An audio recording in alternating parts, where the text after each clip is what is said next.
Hey everyone, in this video I'm going to compare Betterment and Wealthfront. Betterment and Wealthfront are robo-advisors that provide automated investment management. Betterment is a leading robo-advisor that offers a simple, automated investment platform ideal for both beginners and experienced investors. The platform provides low fees with a 0.25% annual charge for the basic plan and 0.40% for the premium plan. However, it has limited investment options, focusing mainly on ETFs, and tax loss harvesting is only available for accounts over $100,000.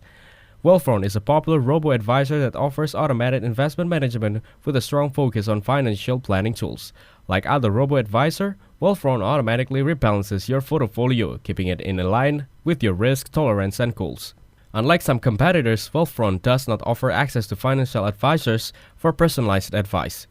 In my opinion, Wealthfront is better for financial planning, while Betterment excels in a goal-based investment. Thank you everyone for watching this video. Hope you guys have value. Make sure to like the video and subscribe. Goodbye.